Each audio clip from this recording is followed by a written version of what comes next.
So hi, this is Kim, and it's been a while since I uploaded lecture videos, but you know, let's continue. And this video will be about physical injuries. Kasi yun yung next topic natin sa Crim Law playlist. And grabe, time flies. Like, when I last uploaded a lecture video, I was reviewing for the bar. And now, I already passed the bar. So, yeah. Anyway, I'll be using the Bed and Red book. I won't be using my notes. Kasi, baka may mga obsolete na bagay dun sa notes ko eh. Kasi mga class notes ko yun. And I feel na mas reliable yung Bed and Red book. After all, ito yung nagtaguyod sa akin to pass the bar. So, let's talk about mutilation. When you say mutilation, di ba, parang niisip po, some sort of deformity, na mutilate, parang some sort of physical quote-unquote ugliness. But, of course, when you study the law, merong ibang meaning yan. You stick sa legal meaning. So, there are actually two kinds of mutilation. Huwag kang maging, assuming. So, you have to distinguish. First kind of mutilation involves your reproductive organs. That could be your ovaries or your penis, ganyan, as the case may be. So, it's mutilation when the offender deprives the offended party or the victim, I'm just gonna say victim since crim law naman, the victim of the reproductive function of that reproductive organ. So, the deprivation could either be total or full or partial. So, yun yung tatandaan nyo sa first part. Actually, that definition, hindi yan yung exact definition, but hindi yun yung verbatim definition that you would find sa books. Pero yun yung keywords. Yung keywords mo would be reproductive organs, deprivation, partially, fully, or totally, okay, of the function, of the reproductive function of that organ. So the second kind of mutilation would be the clipping off, lopping off, or chopping off of any other organ apart from that reproductive organ of the body. So, let's see. Yeah, and deprive him of that part of the body. That's the intention. So, you detach, kasi lopping off, clipping off, chopping off, you remove, you detach, so that the, sorry for using you, no, pero who I meant was the offender. The offender committed the crime of mutilation of the second kind by clipping off or chopping off or lopping off, basically detaching or removing that body part which is not a reproductive organ so that you can't use it, so that the victim can't use it. Basically, that's the second kind of mutilation. So what's the difference? Ito yung key, acing your recits, passing your exams, your law school exams, passing the bar. Dapat, snappy ka sa distinctions. And logical naman yung batas. So, yung key talaga is, hindi mo lang i-memorize, although it helps to memorize, especially the keywords. Kasi, imbes na i-explain mo pa or i-describe mo pa, meron ka ng word for it. And it saves space, mas fewer yung words, which is great para sa nag-check and para sa pag nagre-resit ka, diba? Brief, concise, clear. But you have to understand bakit ganyan. So, sa first kind, reproductive organs yung involved. Bakit hindi chopping off, clipping off, lopping off? Kasi isipin mo, paano pag vagina? Can you detach it? Diba? Just think about it. Diba? Parang anlabo. Now, sa second part naman, other than the reproductive organ, so, any other part of your body. So, for example, if ear, chinop off, that's mutilation of the second kind. And if you want to pass the bar, if you want to graduate from law school, you have to be precise. You don't say mutilation, the crime is mutilation. You have to distinguish, first kind ba yan or second kind?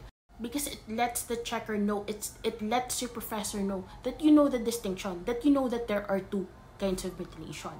So, yeah, being precise is key. So again, so first kind, it involves reproductive organs. That's the first thing you have to remember. And it could be total or partial na deprivation of the reproductive function. Okay, that's the first kind. The second kind, any other part of the body. But it's not deprivation of function lang. It's not that simple. The purpose of mutilation of the second kind is to deprive you of the use of that body part. Right? Yes, same yung intention, same yung purpose, but the manner is different. The manner, dapat, it's clipping off, chopping off, detaching, removing. Sa first part, it doesn't really specify how. Not the first part, but the first kind of mutilation doesn't really specify how. It focuses on the result, and the result being that the victim can no longer use his or her reproductive organ for reproduction. But the second kind is clear. It's clear that it's not just to deprive you of the use of that body part. Yes, that's one aspect of the second kind of mutilation, but it also specifies the manner for it to qualify as a second kind of mutilation. So that's how you study the law. That's how you understand the law. That's how you try to read. Pag nababasa mo yung elements, you look for the distinctions, you find the distinctions, and you, kapag ganyan, na may first kind, second kind, talagang be very specific. Alamin mo yung kinaiba. Because yung distinctions na yan yung maiisip mo kapag confusing na siya kasi naka-phrase na siya sa isang word problem, diba? So, now that you understood the first and the second kind, hindi mo na kailangang i-memorize yung elements. Okay? So, this type of studying ng crim na subject really worked for me. Na if you understand it, you can just make up the elements. Hindi mo kailangang i-memorize talaga yung elements kasi sometimes confusing pa. So, it's really comprehension. But the memorization part helps because it makes you more concise, more accurate in explaining. So, again, first kind, castration, involving reproductive organs. And the purpose is to deprive of the reproductive function. Deprive the victim of reproductive function. For the second kind, so first, that there be cutting off, lopping off, clipping off, right? Of any other, lalagay mo second element, of any other part, of a part of the body other than the reproductive organ. And last mo is like the purpose to deprive him of the use of that body part. So, parang ganun naman usually kapag tinatanong ka sa elements Who? Okay? Sometimes hindi naman sinasabing who, meaning kahit sino. Pero may mga crimes na by a public official or by a private person. May mga distinctions. Say sa falsification, di ba? So, who? What? Okay? How? Mga ganyan. Kung may when, edi may when. And sometimes, may purpose. For. Ganun lang naman yan pag elements. Kasi, definition, i-breakdown mo. Ano ba yung crime? Tapos i-breakdown mo. Yung elements actually, parang guide mo yan para malaman mo na, okay, yan yung crime na yan. Pinapadali yung buhay mo. Hindi mo naman kailangang memorize yung elements para alam kung ano yung crime na yan But it helps para mabilis, para kang may checklist na agad na, okay, pasok yan, pasok yan, pasok yan, therefore, yan yung crime. Kasi maraming problems sa law school, sa recit, sa exam, tsaka sa bar exam, na tinatanong ka, what crime was committed? So, if alam mo yung elements, parang mag-check off mo na sa utak mo na, okay, ito yun, kasi may clipping off, may cutting off, may ganyan. So, hindi ito physical injuries dahil may clipping off, cutting off, ano yan? Mutilation of the second kind. Hindi mo na sasabihin basta-basta na mutilation. Okay, now that we're done with mutilation, let's move on. Physical injuries. Merong 3 uri yan. We have slight, less serious, serious. So, it's very easy to memorize. You just think of degrees. Okay? May varying degrees. Pagrabe ng pagrabe. Ganun yon. And, favorite to. Sa law school, favorite to itanong sa resi. Siguro, pag regular kayo nagre-resit, imposibleng hindi matanong yung physical injuries. And sa exam, lagi rin lumalabas to. Sa bar exam, favorite din to. So, maraming questions about physical injuries, whether resit or exam. So, this you should know by heart. So, the important thing is dapat alam mong may 3. Slight, less serious, and serious. Basic yan. So, unahin siguro natin yung serious. Sundan natin yung RPC. Article 263, serious physical injuries. So, the crime of serious physical injuries is committed by wounding, beating, assaulting, administering injurious substance. So, dapat memorize niyan. Ako nakatingin ako dito kasi I guess, medical, pero para sure, di ba? Wounding, beating, assaulting, administering injurious substance. Yun yung 4 and dapat memorize mo yan. Kasi, again, may mga crimes na importante yung manner. Alright? So, sa mutilation, di ba, clipping off, chopping off, yung mutilation of the second kind. Sa serious physical injuries, yung method or yung means of injuring someone should be through any of the following. You wound, or the offender wounds, beats, assaults, or administers an injurious substance. Now, if hindi yun yung means, then it's not serious physical injuries. You get me? That's why it's very important that you memorize. So, hindi naman lahat dapat i-memorize. Kasi imposible yon. Pero may mga bagay lang na kailangan. And isa to sa mga to. So, what are serious physical injuries? Ito naman yung consequence. So, na-discuss na natin yung means. Dapat memorize mo na yun by now. Kasi ako, diba, tagal ko lang hindi nag-law school and all, pero kakabasa ko lang, sa ulit-ulit ko, sarili kong ulit-ulit, na-memorize ko na. So, dapat na-memorize na rin kakakinig sa akin. Again, ano yon? By wounding, by beating, by assaulting, by administering injurious substance. So, ang dali lang. So, yung consequence naman, ito yung 4. When the injured person becomes insane, imbecile, impotent, or blind in consequence of the physical injuries inflicted. Dapat alam mo rin to, bakit? Kasi diba sabi ko merong 3 uri ng physical injuries. Slight, less serious, serious. Yung diniscuss natin una yung serious, why? Kasi pag hindi pasok sa serious, pag hindi kasama yung consequence na to sa sinasabi ko ngayon, ibig sabihin hindi siya serious, possibly less serious or slight siya. At least alam niyo na yung pinakagrabe. Diba? So pag naging baliw, pag naging imbecile, pag sinabi mong imbecile, insane, pretty much the same pero may distinction yan sa law. Impotent, okay? Hindi na siya makareproduce. Blind, nabulag na. Yung consequence niyan, dahil sa physical injuries inflicted. And how do you inflict physical injuries? Again, as discussed, by wounding, by beating, by assaulting, or administering injurious substance.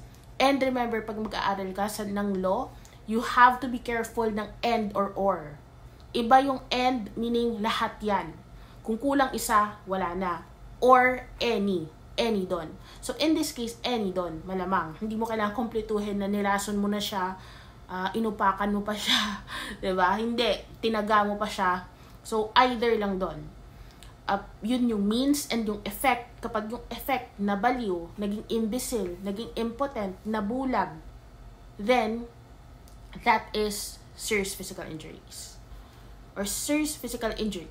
Okay? The next na serious physical injury na type, when the injured person loses the use of speech or the power to hear or smell or loses an eye, a hand, a foot, an arm, or a leg, or loses the use of any such member, or becomes incapacitated for work in which he was theretofore habitually engaged in consequence of the physical injuries inflicted.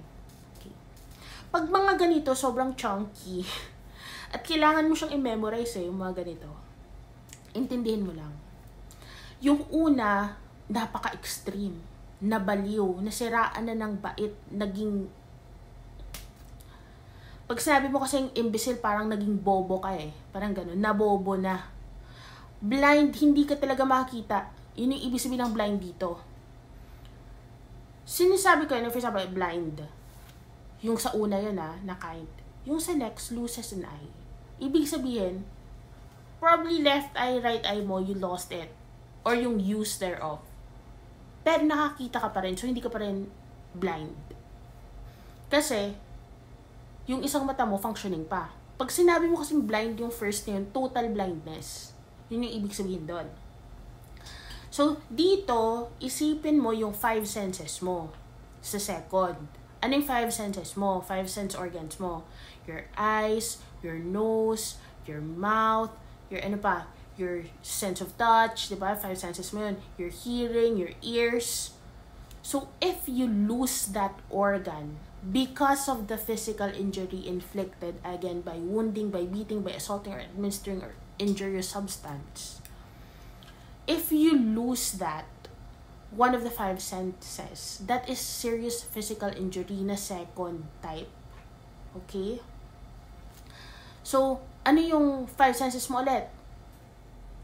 Eyes, okay, sight. So, pag total, sa first yon blindness. Pero pag partial lang, then, that's the second type. You lost one eye.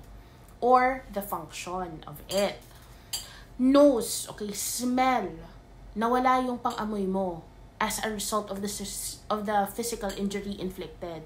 That is serious physical injury of the second type ng serious physical injury. Next is hearing. Pag nawala yung pandinig mo, okay? So, lost the power of speech. Of hearing, rather, lost the power to hear or smell or the use of speech. That is serious physical injury still, but it is of the second type. But unlike sa mutilation na kailangan talagang first kind, second kind, sa experience ko naman, hindi naman talaga na aling paragraph dyan eh. Unless, for example, sa recipe, sobrang strict ng prof mo. Pero, yun, pag nabulag ka, serious physical injury. Pag hindi makita yung isang mata mo, serious physical injury. Pag wala ka ng pang-amoy, serious physical injury. Kapag nabaliw ka, serious physical injury. So, hindi mo naman kailangan na i-distinguish talaga kung first paragraph siya or second paragraph siya unless na talagang ganun yung prof mo. Pero like say sa bar or sa exam, usually sinasabi na naman, okay, lost one eye, serious physical injury. Blindness, serious physical injury pa rin, diba? Malamang, kasi nga yung loss of one eye, serious physical injury na eh. So, that's it. Senses, plus, hindi lang senses, yung limbs mo naman. So, you lost a hand, an arm, a leg. So, remember, yung mutilation, diba? Lopping off, chopping off, clipping off. Paano pag chinop yung arm?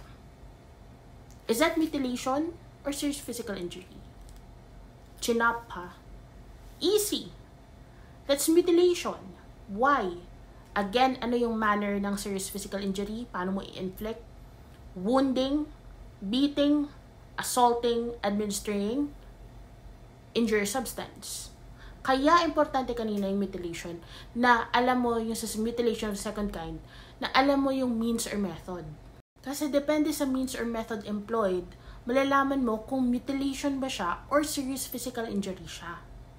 So, pwede siyang natanggal dahil, say, sobrang beat mo sa kanya or sobrang wound mo sa kanya or nag-administer ka dyan ng injury substance tapos nag-corrode tapos natanggal.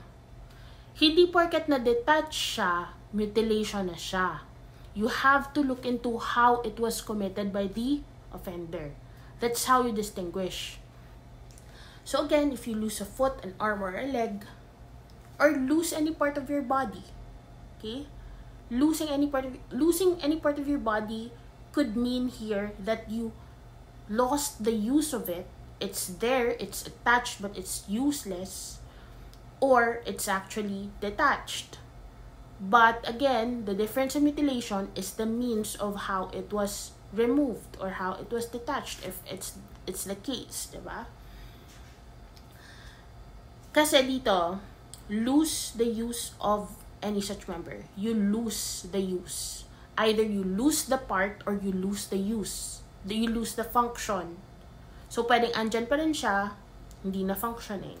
Still the same, serious physical injury.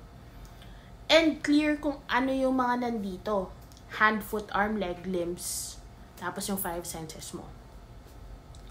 Or, di ba, may or. Becomes incapacitated for work in which he was theretofore habitually engaged. Ito yung regular work na hindi na niya magawa because of the physical injuries inflicted. So, that's physical injuries. So, ang dami ng physical injuries so far.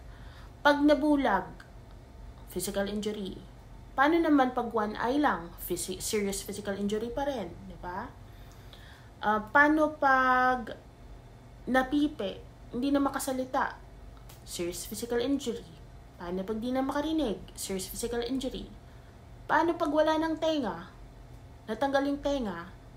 Huwag kang magmadali. Paano ba tinanggal? Paano natanggal? Kapag kinlip off, chinop off, mutilation.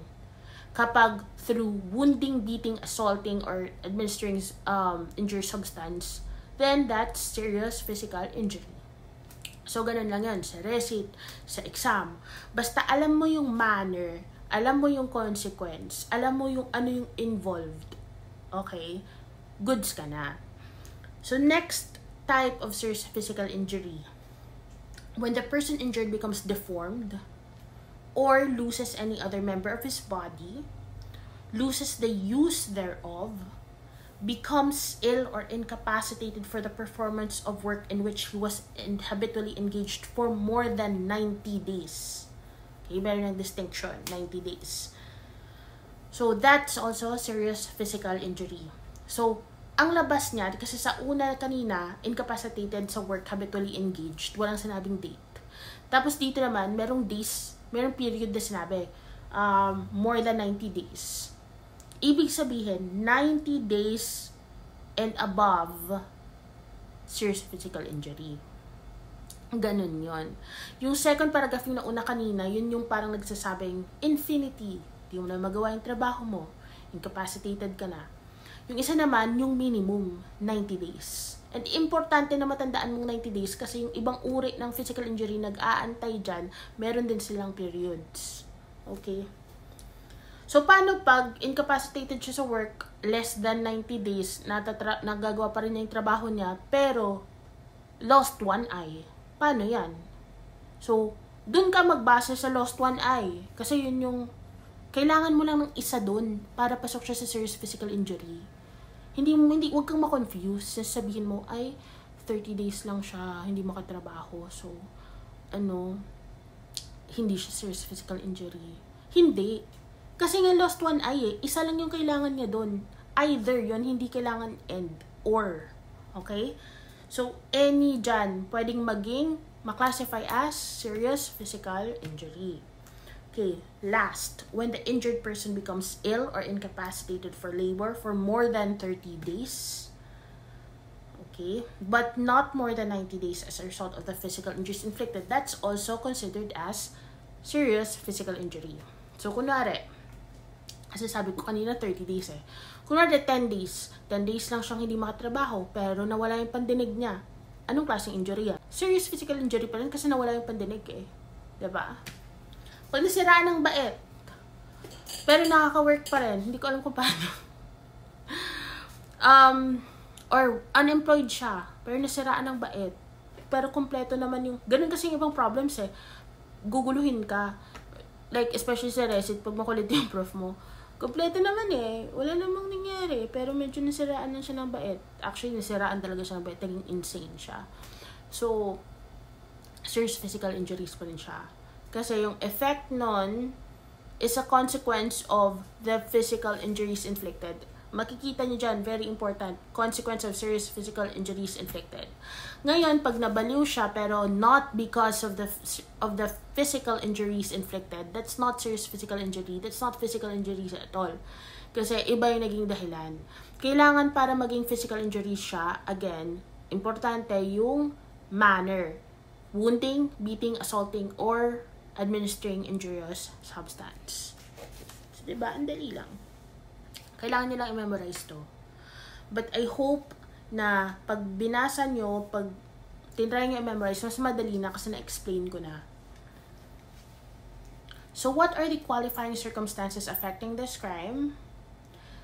So, kung gusto nyo malaman yung qualifying, mga aggravating circumstance, ganyan, I have a video of that already. You just watch it again para, you know, yung nanonood nito, stick lang tayo sa topic na physical injuries. And, dapat pag mag-aral kayo, for example, may mga backlog kayo, ay hindi maganda yung foundations ko sa Crim 1. Pero Crim 2 nakapasa naman ako somehow. Swerte, dasal. Umabot naman, pero pagdating ng Crim 2, yun, Crim 2 na, hindi maganda yung foundations mo sa Crim 1. Pag may time ka, balikan mo pa rin yung Crim 1. Kung hindi mo na kayang magbasa ng libro mo sa Crim 1, or notes mo sa Crim 1, diba? Try mo watch yung videos ko sa book 1 or maghanap ka ng ibang videos, whatever works. Try mong i-catch up kasi dapat nagbe-build on yung knowledge mo. Ganun din design eh. Kung nakapasa ka sa Crim 1, baka sa Crim Rev lumabas na hindi maganda yung foundations mo sa Crim 1, hindi ka pa makagraduate. So, kailangan mo ihabol yan. Habol mo sa sem break. Ewan ko kung paano mo ihahabol. Basta, hindi pwedeng lagpasan mo lang. Kasi sa bar, hindi pwedeng di mo alam. Diba? Alam mo nga yung elements, pero di mo naman alam yung fundamentals ng book 1. Ano yung sense? Ngayon, pag tatanungin ka, pag sinabi, what are the qualifying circumstances affecting this crime? Alam mo nga yung elements, pero paano mo masasagot to? Di mo masasagot kasi di mo naintindihan kung ano yung qualifying. So, kailangan, hindi mo siya pwedeng laktawan. Ha? You can survive law school, pero trust me, in the end, sisingilin ka. So, if you wanna be a lawyer, if you wanna take the bar and pass the bar the first time around, you really have to make sure that before you take the bar, you covered your bases. At least yung basics, yung fundamentals. And yung book 1, basics lahat yun. Dapat alam mo yung book 1. Dapat nga mas alam mo yung book 1 sa book 2 eh. Kasi yung book 2, tignan mo lang yung elements. Napaka self-explanatory naman, I guess. Pag maganda yung foundation mo sa book 1, okay na eh. Dali nang intindihan ng book 2. So, again, you have to mind your backlogs and go back to it. Huwag mong pabayaan. Don't think na hindi ka sisingilin yan. Sisingilin ka talaga yan. Yun. So, gawan mo ng paraan bago ka mag-regret, no? Anyway, it is qualified serious physical injuries and the penalty is increased 1 or 2 degrees. Yan, na-discuss ko na rin yan. Paano yung penalties? Dapat alam mo yan. By book 2, dapat alam mo na yung paano yung penalties. Diba? Ano yung effect ng mga circumstances. So, the victim is any of those enumerated persons in parricide. I discussed parricide na. Except in the case of parents when the injuries result from excessive chastisement. I think yung chastisement, ito yung disciplining, something. There is presence of any qualifying circumstances for murder. I think I already discussed murder na. Previous video. So, that's for serious physical injuries. Now, let's go to administering injurious substances or beverages. That's 264. So, Sundan lang natin yung pagkasunod-sunod, although ideally, I would study it as like serious, less serious, light. Okay. So, isingit natin ito dito eh. Again, naalala nyo, it's a manner of committing physical injuries, no? So, the offender inflicted serious physical injuries upon another, and it was done by knowingly administering to him any injurious substance or beverage by taking advantage of his weakness of mind or credulity, and he had no intent to kill. Kasi pag may intent to kill, that's murder. Murder na siya. Okay? So now, let's go to less serious physical injuries.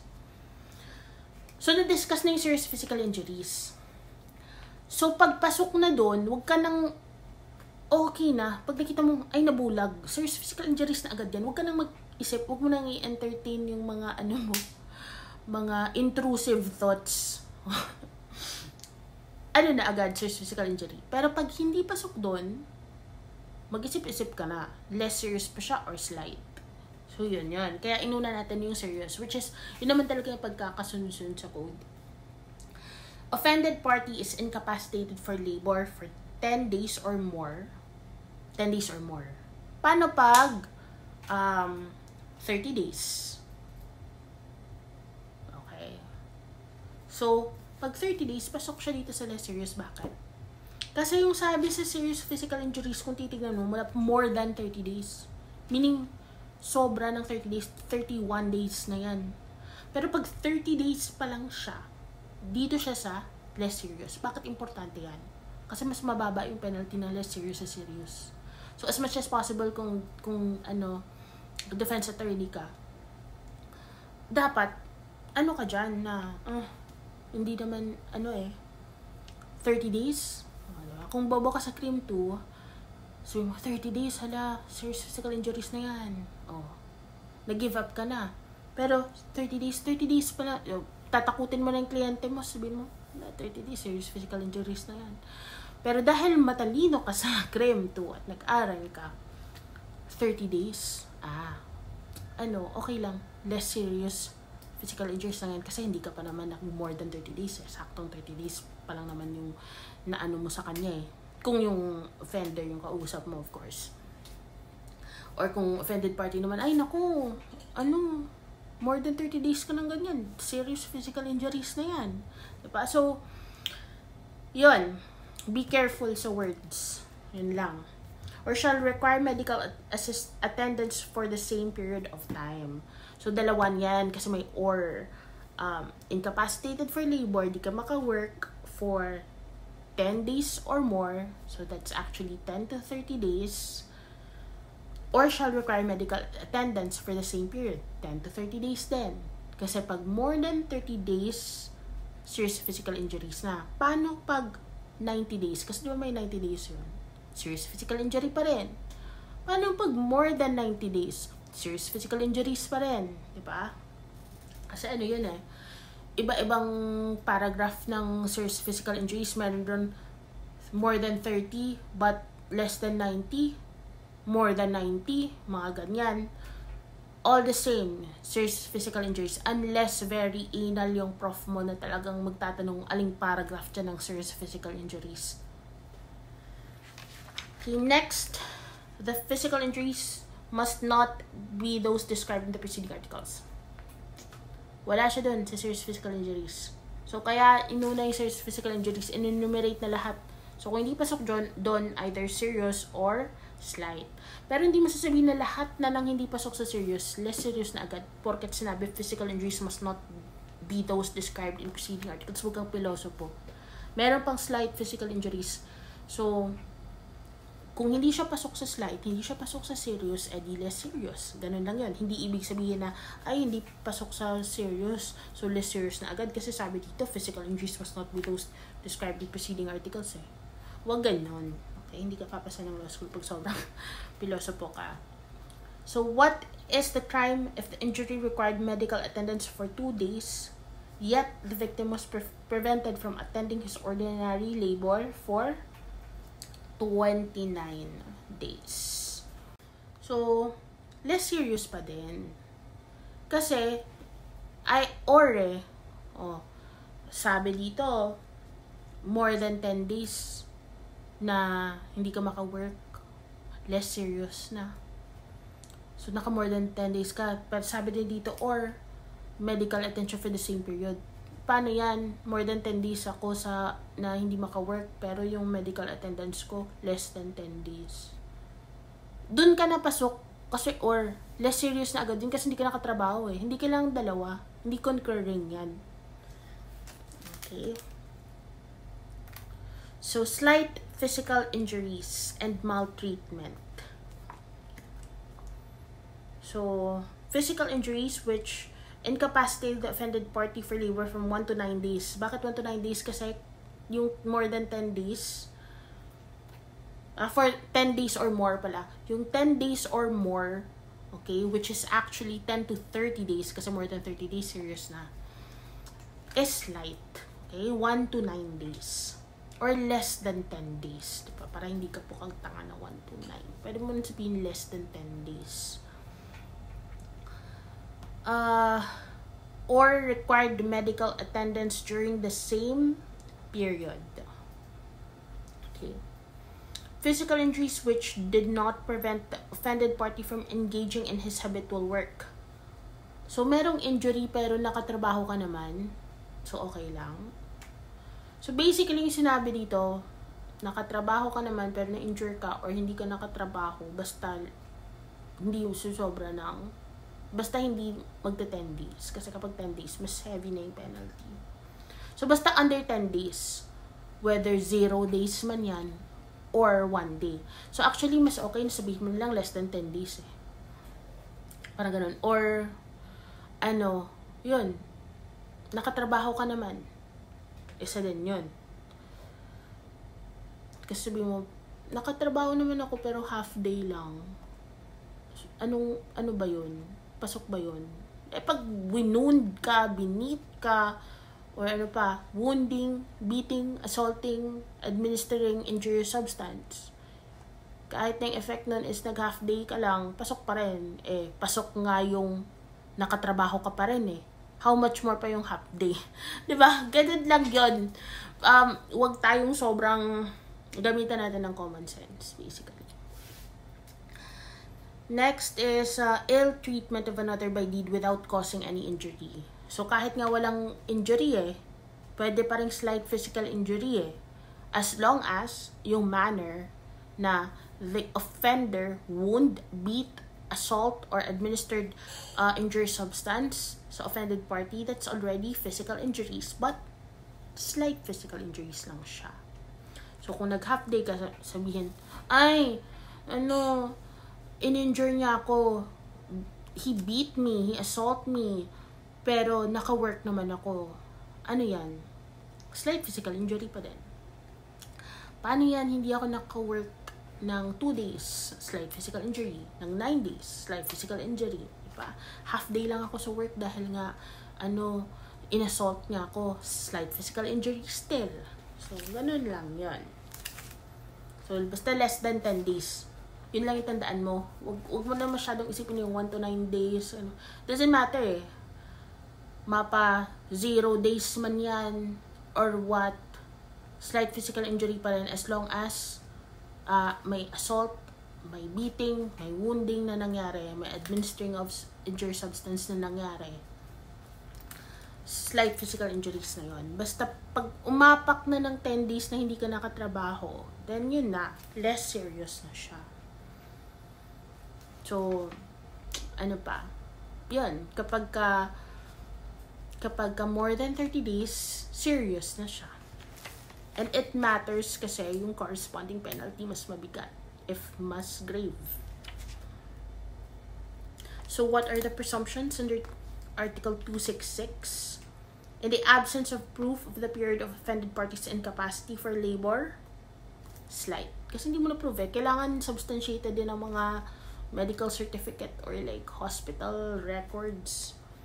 When there is no evidence to establish the gravity or duration of actual injury or to show the causal relationship to death, the offense is slight physical injuries, of course. So, I guess that's a wrap. I hope you understand na better physical injuries. So again, key takeaways, understand the means, the manner, or method how the offender committed the crime against the offended party. So if it's clipping off, lopping off, chopping off, that's mutilation. If it's through wounding, beating, assaulting, or administering injurious substance, that's physical injuries. But you have to distinguish, is it slight, less serious, or serious? So, yun, kailangan mo i-memorize. As to the days, yung mga or doon, wag nyong gawing end, diba? So, ayan. Good luck with your studies. Hindi sufficient na panoorin nyo lang yung video ko. You have to also read the law. You also have to read the cases. Kasi that would give you, basta, just trust the process. Do your best. Because, you reap what you sow. And, as someone who already passed the bar, who graduated from law school, it's a great feeling. And as long as you do your best, it will pay off. It will definitely pay off. If it doesn't work, if bakit parang hindi ka makapasa, bakit paulit-ulit ka sa subject na yan, bakit nang ulit mo yung crim law, hindi ka mapasa-pasa, or bakit parang bagsak ka sa crim, sa bar, kasi diba binibigyan naman yung grades niyan, kaya naman yan. Meaning lang, have the humility to accept that maybe you should study more, or maybe if you already study hard, maybe you should be smart about it. Maybe you should check the syllabus. Maybe you should read cases. Maybe you're focusing on the wrong thing. Maybe you should practice your English. Make sure that tama yung grammar mo, or maybe you know the answer, you know the law, but it's just your way of presenting your answer that needs practice. So, ayun, wag kang susuko, it will pay off. In the right time, you'll get it. So, ayun, happy aral, and good luck and God bless.